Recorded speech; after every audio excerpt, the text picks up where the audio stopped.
Magandang araw mga kaibigan. Pag-usapan natin ngayon ang warrantless arrest na pinapatupad. Post ito ni Kipi Chu or si Crisette Laureta Chu. Sabi niya, warrantless arrest. What a very powerful thing.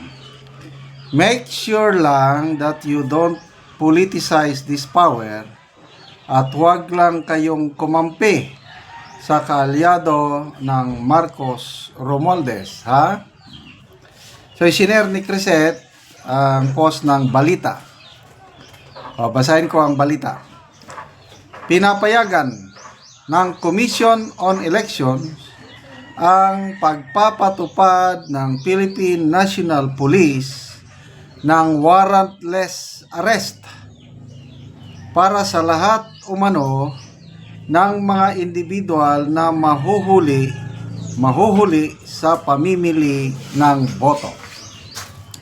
Sa panayam ng Super Radio DZBB kay COMELEC Chairman George Garcia nitong linggo, Mayo 11, isang araw bago ang eleksyon sa Lunes, Mayo 12, iginiit niyang naaayon umano sa batas ang kanilang direktiba hinggil sa warrantless arrest. Ito ang sabi ng COMELEC Chairman.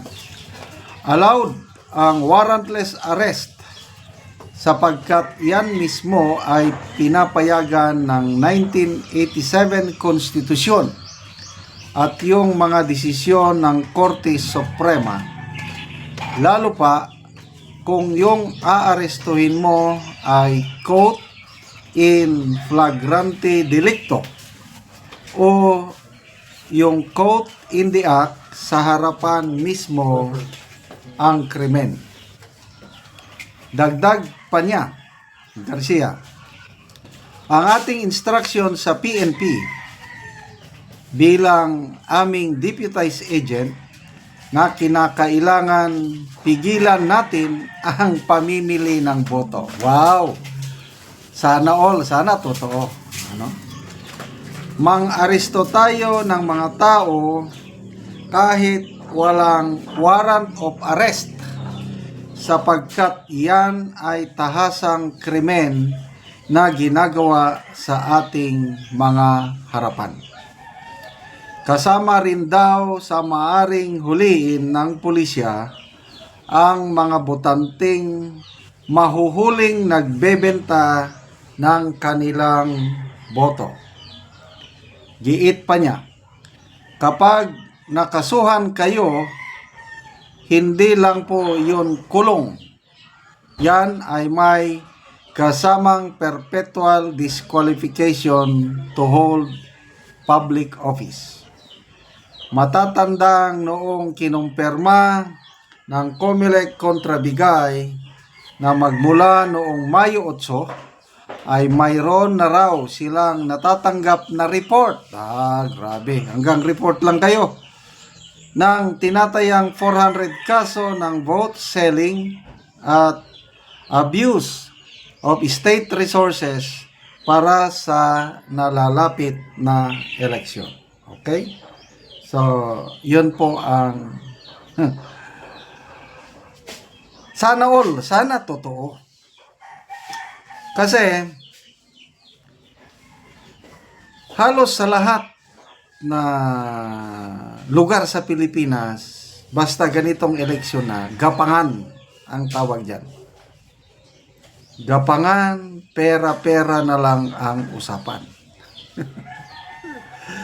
Huwag na tayong magpa-kaaron ingnon kung sa Bisaya.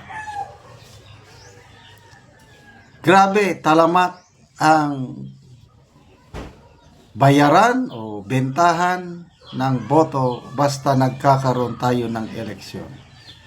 Kaya itong panayam ito ng COMELEC parang I don't know kung alam ba nila yung nangyari. Sample na lang. Sa Zamboanga City, ibinalita na di umano Nagkagulo lang sa ano ito? Watchers orientation. Kaya lang yung mga comments na nabasa ko nagkagulo dahil payout yun.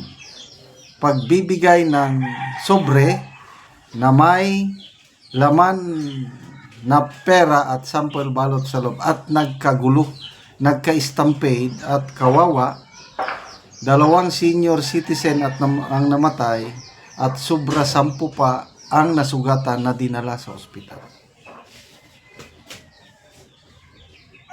Sa bundok ngayon, yung mga tinutulungan nating Talandig tribe, nagsimula pa kahapon hanggang ngayon.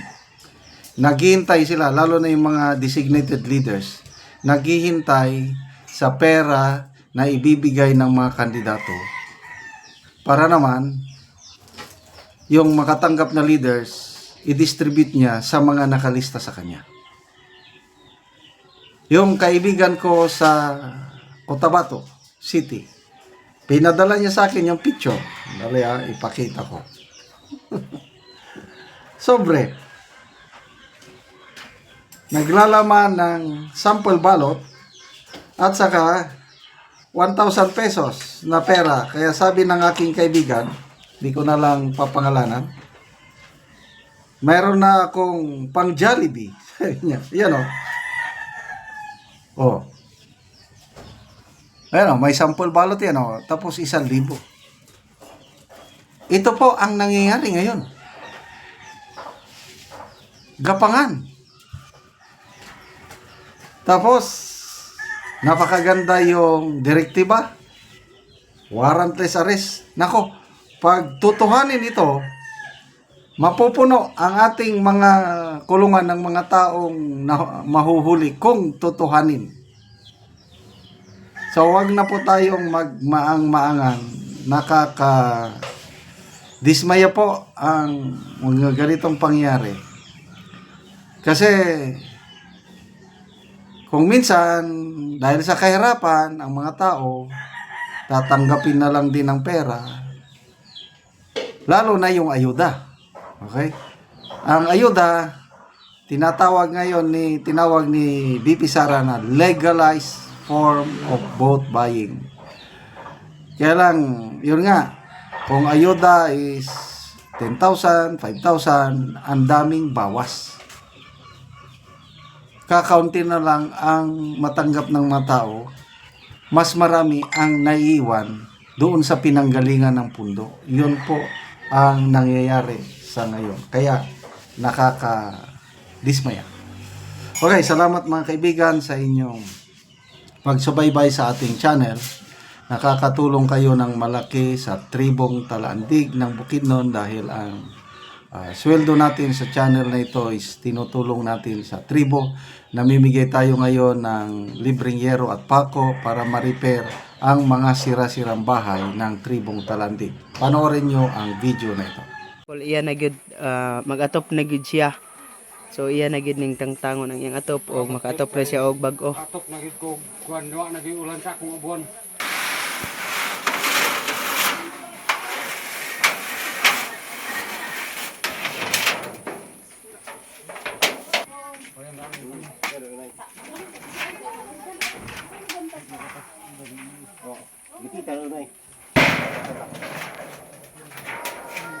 Nagsayo pa imang gusto alas 6 para kamusta.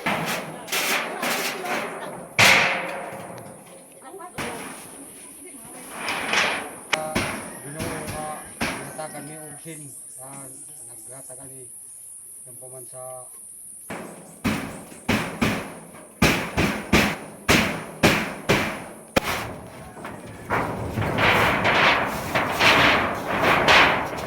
Og karon kuya ate unsa inyong maistorya bahin sa natabang sa inyo nga yero og karon maayo na gid ang inyong atop oh.